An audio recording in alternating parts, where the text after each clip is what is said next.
This is cocaine in there. We've got 5 grams of coke in there. So I'll just replace that. And I need to take the cash out.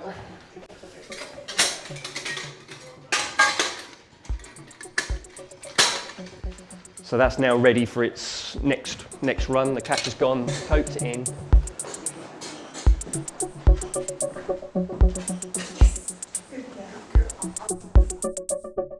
A couple of months ago, one of the dogs, Hunter, was involved in the detection of 72 kilos of cocaine that was coming through from the Caribbean.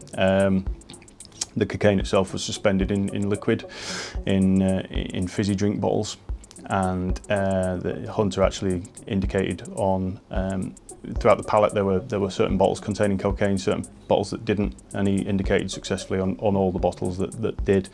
And that was a really high value seizure. So in terms of the dogs that we select for the programme, they tend to be gun dogs, thanks to their sort of hunt and prey instincts and their superior sense of smell. They have to be of a suitable size, so not too big, not too small, but able to get into spaces that sometimes our officers can't get into. We have 64 dogs nationally. We have 4 kennel sites across the UK, and our dogs are trained to detect Class A drugs, tobacco, cannabis, documents, identity documents, and cash as well. Our training methods centre around the use of a carousel. It has 18 pots, and of those 18 pots, 1 will contain the target scent, and the remaining 17 will have a mix of other scents that the dog isn't trained on.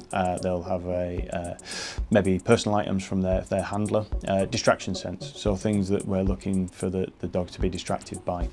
And it's the aim that within the run around the carousel, the dog will indicate on the illicit commodity.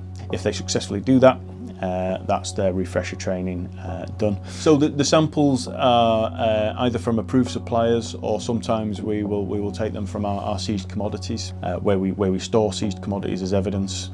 We can take samples from there if it's something that we don't have readily available through our suppliers. But sometimes we'll work with pharmaceutical companies, particularly in the case of nitazenes, to make sure that we're getting high quality pharmaceutical grade training supplies, and they're not mixed with anything that would affect the training of that dog. Sometimes there are people there with the smaller amounts. The dogs are trained to find the larger amounts, but they'll find anything as down to a gram, anything up to however much people are bringing in. So yeah, people do bring it in by accident, I'm sure, but the dogs don't know that, so they'll look for anything and everything. Lottie, who's one of our dogs trained to detect travel documents, recently indicated on a passenger arriving from West Africa, and they had concealed a number of passports, identity cards in the soles of their shoes. And at first the search of that individual didn't reveal anything, but Lottie was insistent, and when they took the soles of those shoes apart, that's where they found the passports actually secreted inside a concealment in the shoe. We have a number of dogs trained on CITES, so that's our Convention of Illegal Trade in Endangered Species work, and they're trained to detect things like ivory, snakeskin, those kind of things, and they've had a number of successful detections in that environment. In terms of Border Force, we have a number of profiles that we work to. We have a number of intelligence targets that we're given to look for. But the breadth of individual smugglers is as wide as you can imagine, from things being secreted in sort of babies' pushchairs to old people who are approached abroad and asked to bring things back. It's there is the whole spectrum of the travelling public who could be a smuggler, and that's what our people on the front line try and differentiate every day. Who's seeking to circumvent the border and who's a legitimate traveller.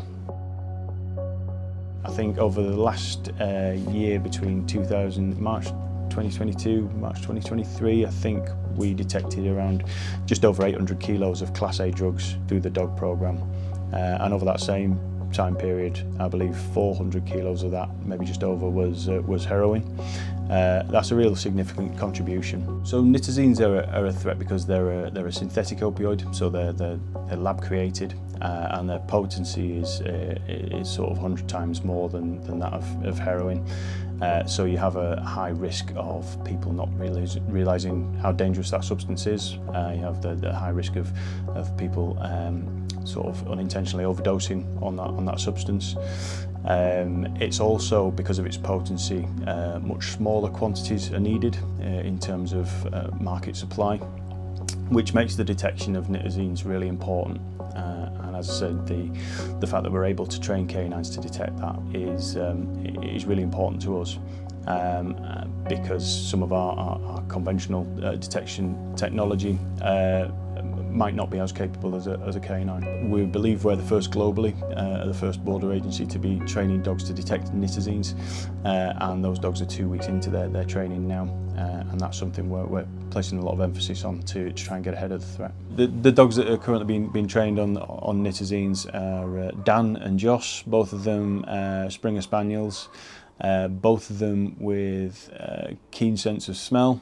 And both of them are responding well to their first couple of weeks in the programme.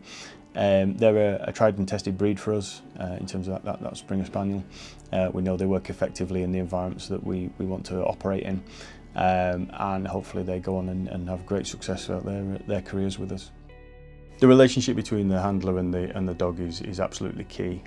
So the handler will be taking cues from the dog as to when they make a detection, but also they'll be taking cues from the dog as to when they're becoming fatigued. Right from the off, they'll learn that this is my handler, because they're getting groomed by their handler. They're constantly getting rewards from the handler, so that bond ends up being like super strong. And that relationship is built on trust and a deep understanding that develops between the handler and the dog itself.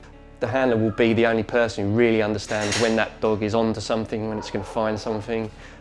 You're looking for those little tells, those little signs that come before that indication, because it's not always a classical indication. So the handler really needs to know the dog, and the dog needs to trust the handler. I like to think that we reward them for the important job that they do. I think they know they're well looked after, and that's thanks to all the staff that we have in the dog programme in Border Force. You'll see from today there's a queue of people ready and willing to give belly rubs. Our dogs don't go unloved.